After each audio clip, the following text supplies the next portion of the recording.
Okay, so I promised to talk about the interplay between motivation, learning behaviors, and achievements.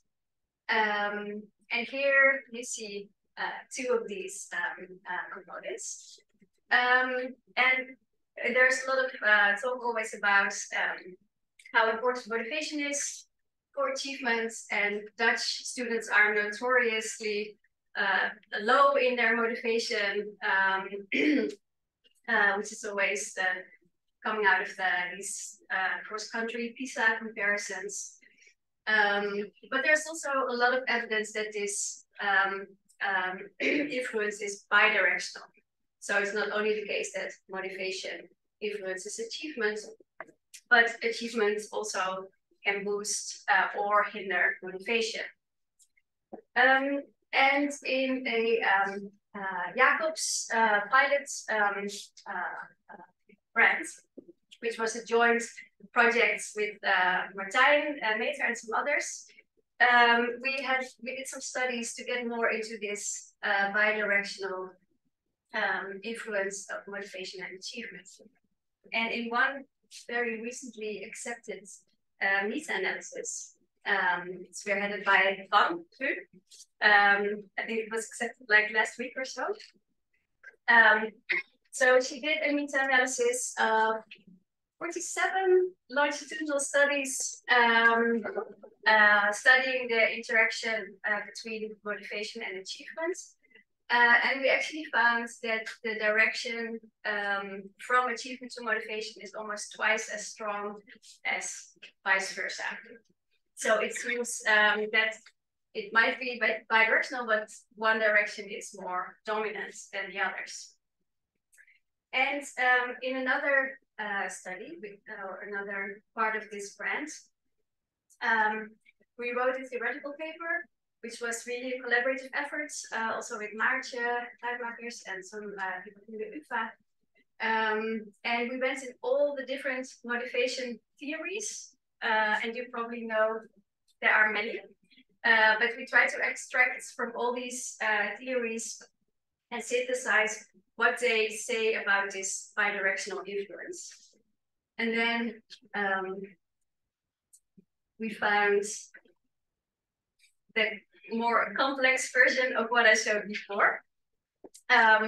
So we really didn't want to start from a single theory, but really wanted to see how we could synthesize these different theories.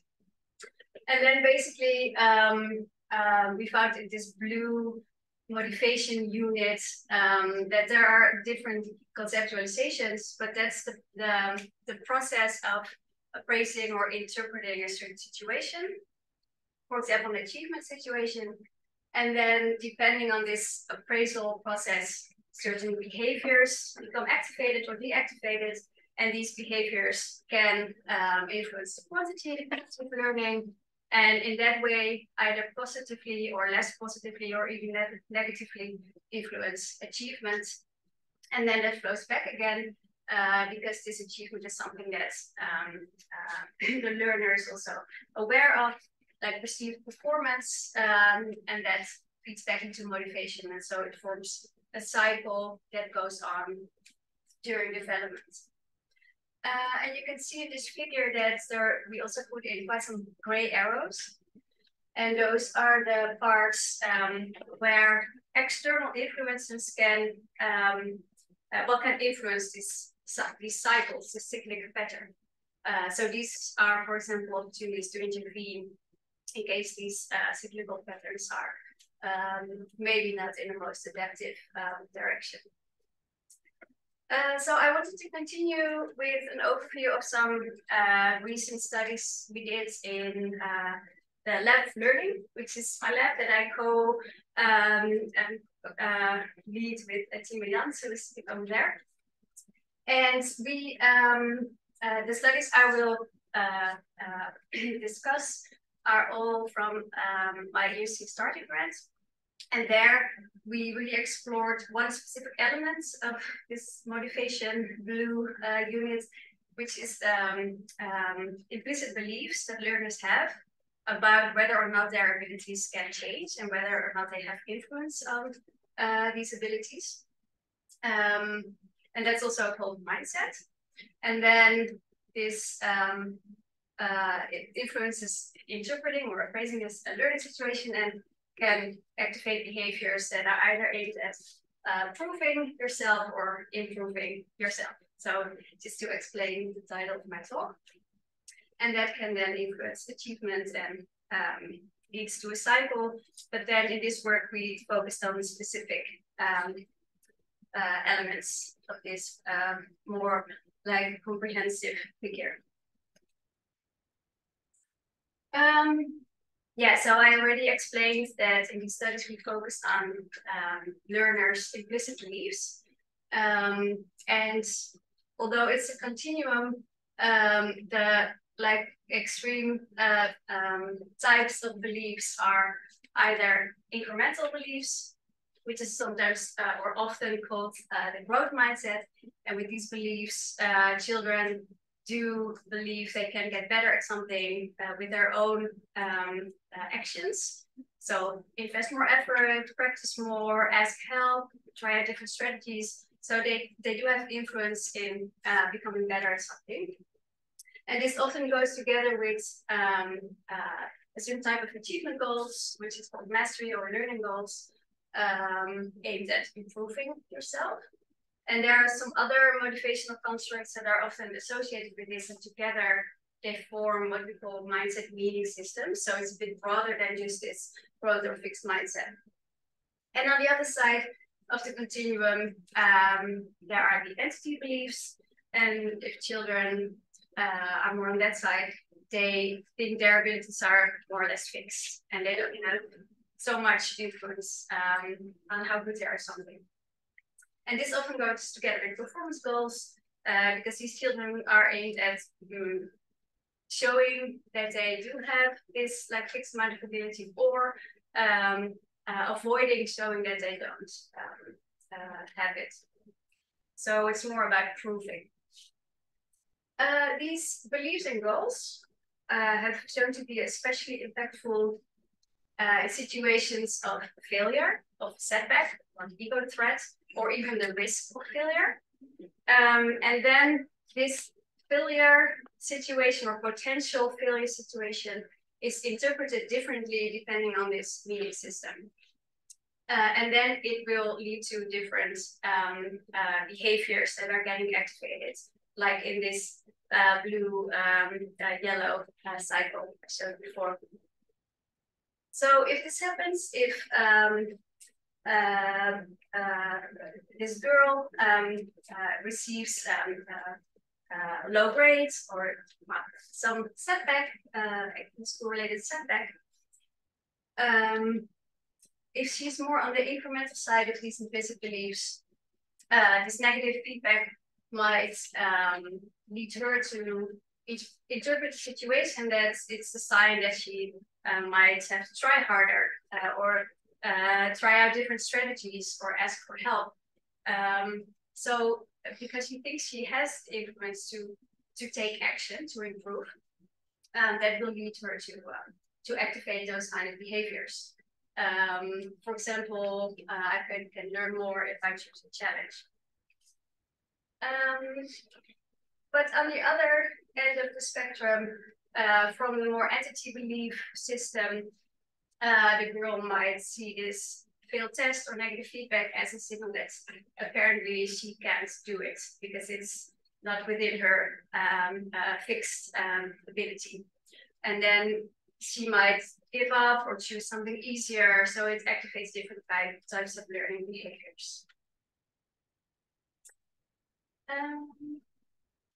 Oh yeah, that's this is also important that there are self-reinforcing loops here, like in the cycle I showed before. Because in this example, if she gives up or chooses something easier, she will probably not improve, which reinforces her entity beliefs or fixed mindset because she doesn't become better. Okay.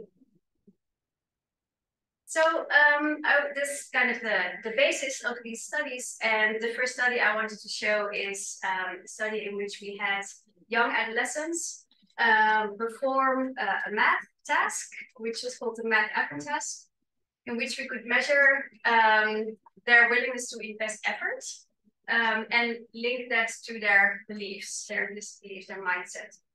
So in this task, we measured their baseline math ability. And after that, they had 20 rounds in which they performed 3 mathematical equations, and they could choose the difficulty level at which they wanted to solve these equations. And there were 5 different levels. So the level 1 was quite easy. So they had to always add 3 numbers. And in the easiest level, level 1, these were always numbers between 1 and 3. And then the difficulty increased step by step in 5 different levels. And the most difficult level was adding numbers between 7 and 35. And then, so after these 3 equations, they could choose again what level they wanted to perform the next 3 equations and so on. So we had like a time course of their self-chosen difficulty and thereby of their, whether or not they would choose difficult levels, which required them to invest more effort and also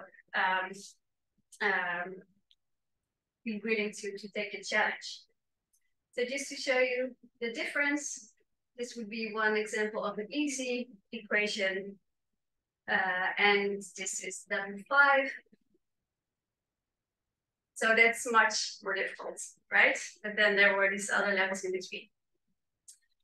So the one result I will show you is a bit simplified because we did this analysis with mindset as a continuous variable. But this is dichotomized to show you the effect we found of mindset on these choices they made. So what we found was all the way to the left, you see the baseline here. So that's their actual ability of these kind of equations. And there were no differences there on mindset. And then from round 1 to 20, they could make their choices. So all of them went below their baseline level for the first round.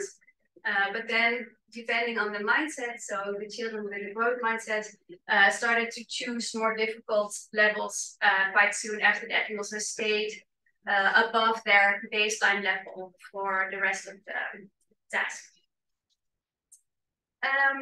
And we also analyzed the data in a different way, in a more data-driven way, with latent profile analysis. And there we wanted to see if we could find different patterns of choices. And specifically, we looked at how many of the choices were below their baseline, at their baseline, or above their baseline. So this would be challenging, this would be avoiding challenge, and this would be just exactly what they were able to do. And we also looked at the standard deviation of their choices. And then with the latent profile analysis, we found a solution with 5 profiles. And what you can see is the blue dotted line, we call them the avoiders. So they mostly chose difficulty levels below their own baseline. So they went for easy equations that would probably not lead to many mistakes, not very challenging. Then we found 2 profiles of challengers. So the black line were the most like clean challengers that were choosing mostly above their own baseline. But the other type of challengers, we call them the exploring challengers. So they did mostly choose be above their baseline, but they also showed a very high standard deviation. So they also explored different levels. Then there was one profile which we called explorers because they most remarkable about that profile is that they had a very high standard deviation, and then they chose below and above their baseline. So they seem to really be exploring a little bit more randomly. And then there was a steady group that almost always chose the difficulty level exactly at their own baseline. So really their comfort zone. And what we then did was with these data-driven profiles, we looked at how these differed in terms of their mindset. So what we found was that the avoiders had the lowest score of their self-reported growth mindset. And the two profiles of challengers, the highest. And they also differed significantly from the avoiders. So this is a bit more data-driven way to see how mindset can be related to learning behaviors. Yes. Thank you. Can I ask a question, or would you like to have a no, go ahead. If it's kind of brief. Yeah, for the previous prof. So it's a very interesting study that you choose your difficulty level. I was wondering how level of math ability plays a role here. So do these groups also, is it also the case that the ones with a growth mindset have better math skills? You mean outside of the task? Yeah, outside of the task, and therefore are more likely to choose more difficult items. Yeah, so we related it to math grades, but also to, we had a standard math test, the TTA, Tempeltoets automatiseren, and we looked at the additions part. And Tima, would you like to? Yeah, so it was not related. And here it's quite remarkable because the B is sort of a tempo or also a rhythmic test, and there they also show no differences. So it's really driven by the challenge they take about. And the analysis also controls for the baseline. What's related to TTA and not grades? There was. Well, but not a grade. But the baseline is like within the task, some kind of math ability measure. Yeah, that's of course very important for this analysis.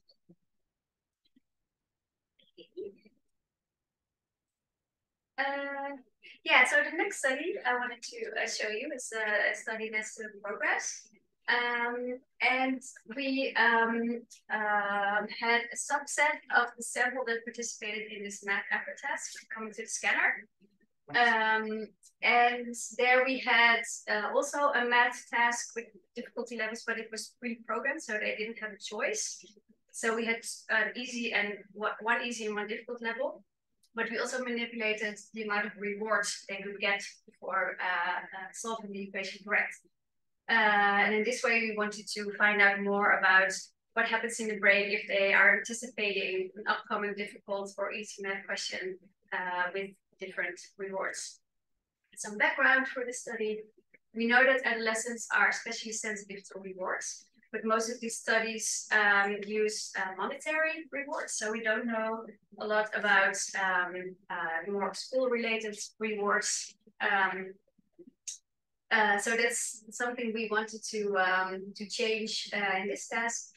And we also wanted to specifically look at the like the estimation that the brain makes of when a certain amount of effort is worth it.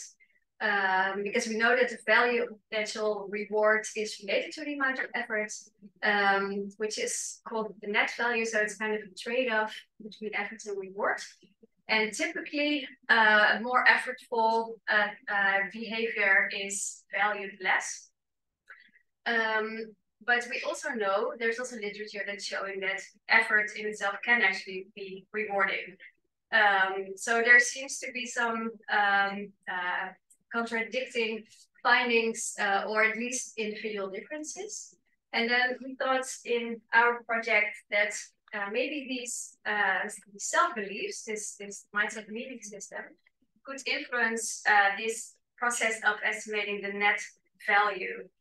So for example, adolescents with a more growth mindset might value upcoming effortful tasks as more rewarding, which leads to a different weighing of effort and reward. So that's one question we asked. Also, if differences in reward and effort anticipation is related to the choices they made on this math effort test when they had the free choice. So this more behavioral way to measure mindset-related learning behaviors. So we used different math tasks, and the important part here is the cue. So they would get a cue telling them what kind of equation was coming. So that could either be an easy equation or a hard equation. And they could either win 1 point or 10 points. And we kind of framed that to be similar to a grade. To make it, I mean, it's not the same as an academic reward, but at least it's a bit closer to that than money. So there were 2 cue conditions. It was a 2x2 design. So the difficulty level and a high or low reward. And then there was a delay because we really wanted to see what happens after they see this cue, when they really start anticipating on this upcoming equation. So this is really what we analyzed in terms of the fMRI signal. Then they did the actual equation. They could choose between 2 options, and then if they were correct, they got this 1 or this 10 points that was cued, and if it was incorrect, they got negative feedback. And we had almost 60 people participating in this. Okay. Is anything unclear? No, what was the thing? But both answers are wrong in one example. Oh, really? Yeah, it is. 8 is 22, 17 is 39. Or am I doubting myself? No. Or is that when you keep up? No, so would you like 1 or 10 points? Does it matter to you? No. Well, thank you very much. We need to check the paper. Okay, but you get the idea. Then so as I already mentioned, we analyzed the activity, the fMRI activity generated by the cue. So we did a whole brain 2x2 analysis. So we looked at the entire brain if we found the main effects of the difficulty level or the reward level, but just like it being cue, so really anticipating on this. And for these main effects, we found areas that made sense. So for the main effects of effort, we found cognitive control areas like the anterior cingulate cortex, and they showed a stronger activation for the difficult upcoming equations compared to the easy ones.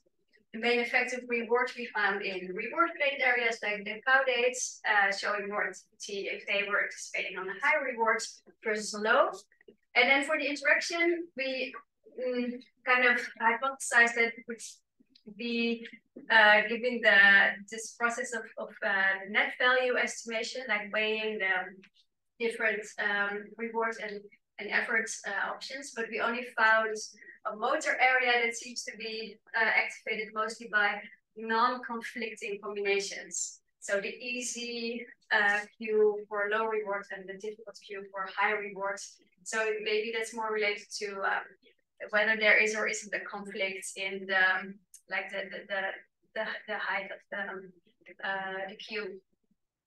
But more interestingly, we wanted to see if any of these main effects or interactions were related to the participants' mindsets and their choices on this math effort test.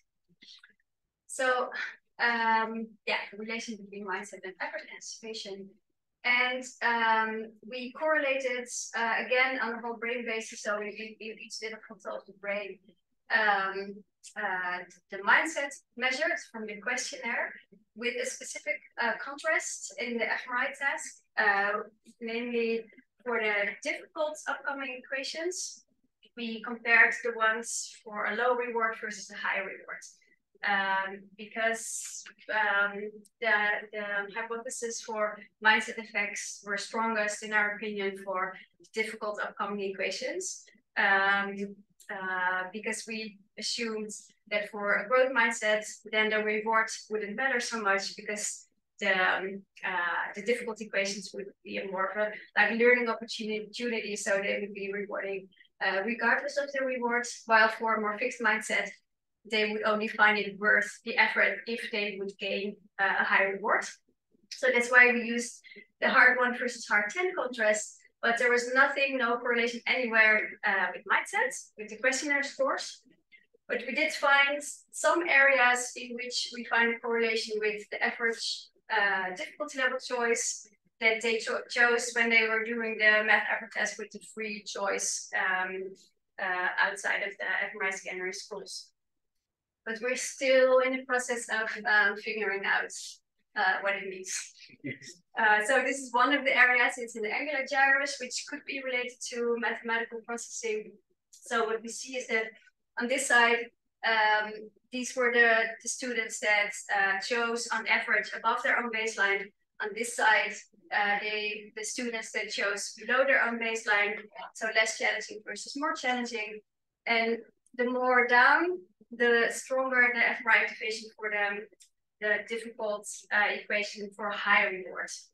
So it is in the direction that we predicted, that the students that were not inclined to take challenges would be more like tempted by the reward in case of the difficult equation. But yeah, we still need to also interpret the region. And, so any ideas maybe after the talk are welcome. Okay,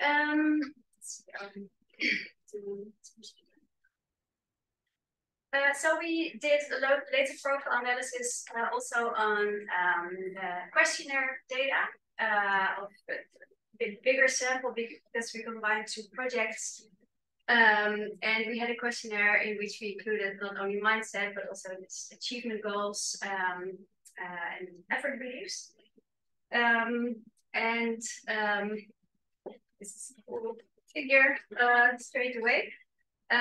So what you see here is these different questionnaire constructs. So the growth mindset, positive effort beliefs. In gray is the self-reported learning or mastery goals, and in blue, the performance goals. And like a classical fixed mindset profile would be relatively low growth mindset and relatively high performance goals, relatively low mastery goals, which we did find in the most left profile, and it's especially relative to the other profiles that they have higher performance goals, lower mastery goals, and lower growth mindset. And then the second profile 2, is what would be the kind of classical growth mindset profile with higher growth mindsets, higher learning goals, and very low performance goals. But in addition to that, we also found 2 other growth mindset profiles, which turned out to differ only in their level of performance goals accompanying their mastery goals. And especially this third profile that have, in addition to learning or mastery goals, also have quite high performance goals. That was the biggest profile in the book. So this already adds something to the literature if you would assume that it's either or, like it's that all adolescents with a growth mindset would have these specific high performance learning goals, and vice versa, that is more, that there are more combinations. But especially interesting was how these profiles differ in the outcome measures that we had. And we looked at achievements, outcome measures, but also well-being. So for achievements, we looked at the grade point average. And then 2 of the growth mindset profiles showed significantly higher grades compared to the fixed mindset profile, but also compared to the growth mindset profile with the highest performance goals. So this seems to indicate that a certain amount of performance goals, in addition to learning goals, can be beneficial. But we also had a well-being measure, and specifically we included the school burnout inventory. So it's not exactly the same as academic well-being, but it's specifically asking for about exhaustion, cynicism, and their feelings of inadequacy at school. And that combined gives the total a score for school burnout symptoms. And there we found that only this growth mindset with low performance goals was doing well in terms of reporting the lowest amount of school burnout symptoms. So even the profile that did show positive effects on grades, it seems to go together also with higher school burnout symptoms. So it's really, a more nuanced story than a fixed or growth mindset, and one is more adaptive than the other. It's really about a combination of different motivational constructs. And it's important to look both at achievements as well as what it might cost them to achieve higher. Let's see what more. Oh yeah, I also wanted to talk a bit about intervening in the cycle. So this is the same achievement, motivation, behaviors cycle, but then like serially presented. And if we have these repetitions of cycles, at some point they can turn into different developmental patterns. Especially because of this self-reinforcing nature. And it can form an adaptive pattern in which an adolescent develops more approach-related behaviors and develops more resilience towards setbacks at school. And the more adaptive pattern is probably related with more avoidance kind of behaviors and developing more vulnerability to setbacks. And then if you remember these gray arrows in the first graph, there are quite some interventions aimed at motivation, and most of them are aimed to divert these different patterns, and especially the maladaptive pattern to hopefully continue in the other direction. And one type of motivation interventions, it's probably not a surprise, but it's mindset interventions. So interventions developed to stimulate a growth mindset. And some of them seem to work quite well, but there are also a lot of non-replications or no results. But most of these interventions focus on explaining students about brain plasticity, which was actually what got me interested in these type of interventions, because it's a nice example of how neuroscience information might be useful in the classroom. So the idea is that if you explain about brain plasticity, that learning changes the strength of between connections in the brain, and importantly, that you have influence on this. Because if you practice more, if you put more effort in learning something, then because of that, these connections will become stronger. And if you don't practice or repeat your materials, then that just doesn't happen. So you don't become better at it. And in these interventions, so teaching about brain plasticity is one element, but there are also more psychosocial elements, giving more insight in what it means to be thinking or responding from one or the other mindset. So that's all combined. So the group of David Jaeger, who originally also worked with Carol Dweck, have a lot of positive effects, published a lot of positive effects of mindset interventions. For example, one in Nature with a huge sample, very brief online mindset intervention. And they showed treatment effects mostly for lower and medium achieving adolescents. And it depended on the norms in their schools on how a failure was tolerated. So it's maybe a little bit of a complex figure, but it's mostly to show that this huge study did find clear effects of such a brief intervention. But there have been more than one, but this was the first one, meta-analysis showing that overall the effects of these mindset interventions are actually very low or even absent, and maybe only work for specific groups of adolescents that are more at risk for failing, for example, from lower SES backgrounds. So because of these like mixed results in our lab years ago, we started with the idea that maybe a mindset intervention would be more effective if instead of only like theoretically telling them this is how brain plasticity works and this is what happens in your brain if you practice your school materials, we wanted actually to have them experience this, so to add an experiential element to mindset interventions. So we wanted adolescents to experience their own influence on their own brain, so that they would more internalize the belief that they really have an influence on their learning and their brain.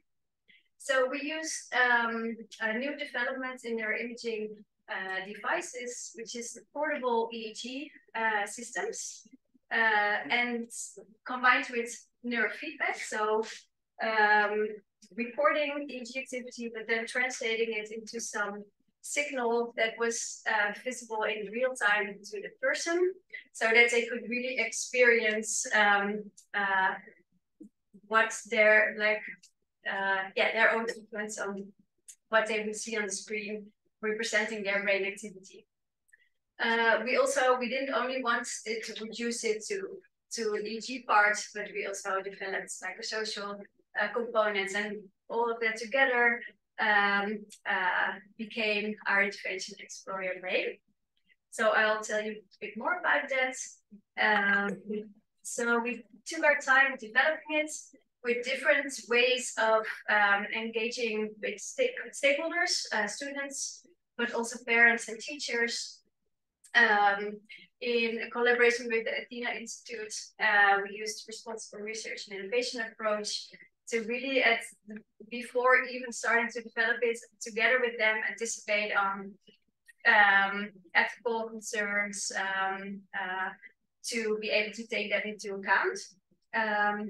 And the other way in which we co-created this intervention was together with Waag Society. We had a couple of user test rounds in which we tried out all kinds of ways to feedback brain activity to adolescents to create the strongest experience of their own influence as possible for that specific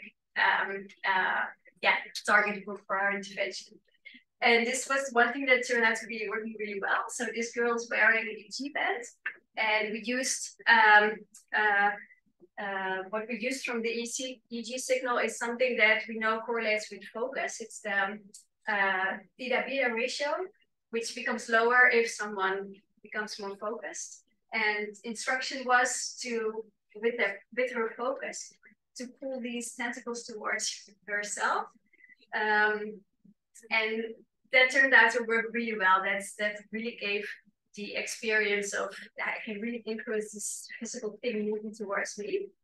So that's something we took from these tests and designed a digital version, which looked like that. Actually, it's very different, but here there is this white circle that you can also pull towards yourself. And if you do that, so with your focus, with your brain, purely with your brain, then you connect neurons, and then this brain fills up. So it's a nice activity. And another one we designed was a bit more simple. Here the line is also representing this beta-theta ratio.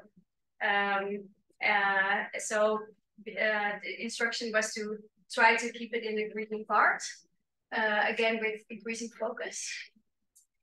And this is what it looks like in a home classroom when we did the RCT. So they went through these different neurofeedback games by themselves. And as I mentioned, we embedded it in a core mindset intervention in the form of 4 lessons. And one of these lessons was the neurofeedback part, but the other lessons were about brain plasticity, about at different mindsets, and the fourth one to bring everything together and look ahead of how they can use it in school. And we also developed a control intervention with 4 lessons, and we matched that in as many ways as possible. So we ran it as RCT in schools with more than 400 participants. And then we first looked at the neurofeedback lesson, so only this 3rd lesson of the intervention, to see if it worked. And it did. So this is the EEG data. So this is this theta beta ratio. So the lower that becomes, the higher they were in control, because that was the instruction. So this is the baseline, so they didn't have any instruction. And here they were instructed to bring it down, and they were able to do it. And in the other game, they were even better at like getting this control.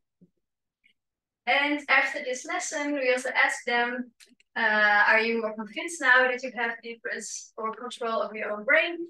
Most of them said yes, but of course it's very social desirable way to ask. But we also had them like give open answers to how they felt they experienced this control. And that's, yeah, seemed to be corresponding to what we hoped them to experience. So then we analyzed the intervention as a whole, so all the 4 lessons.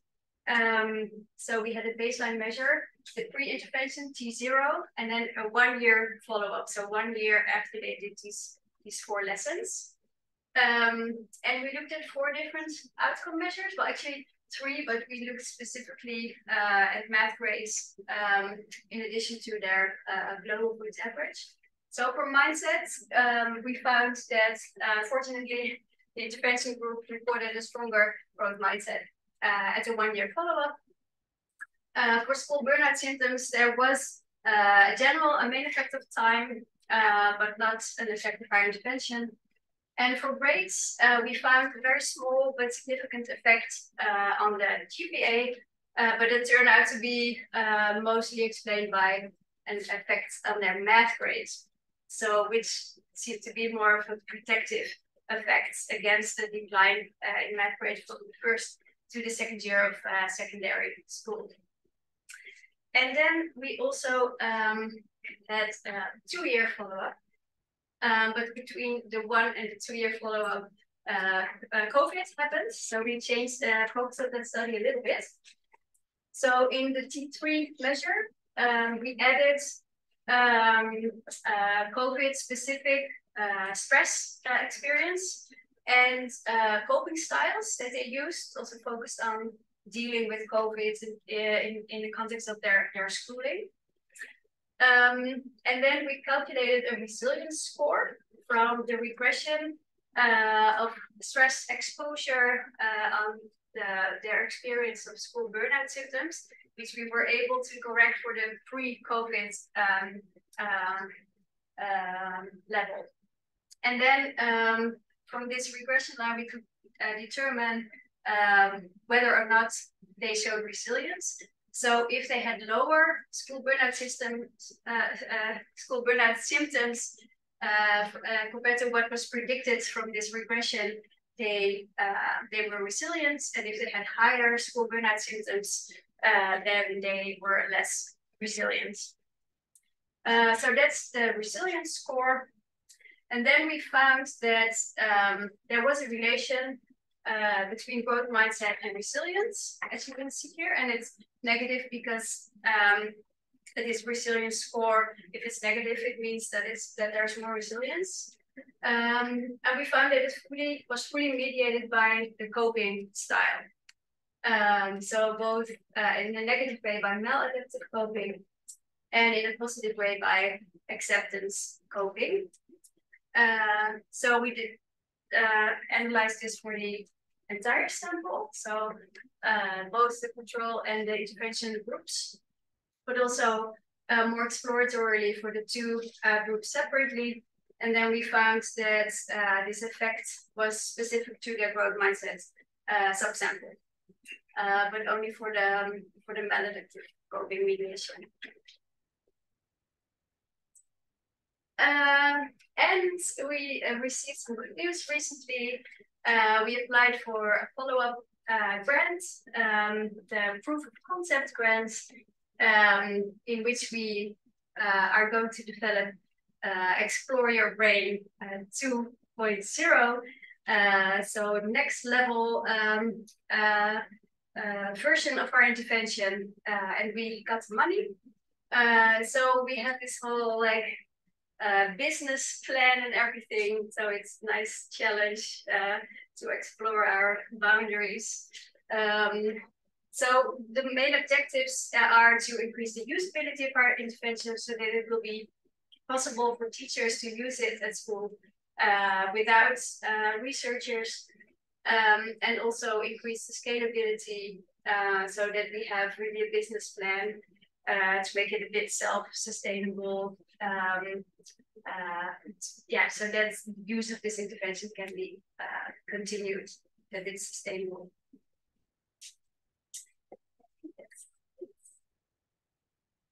Okay, so to wrap up,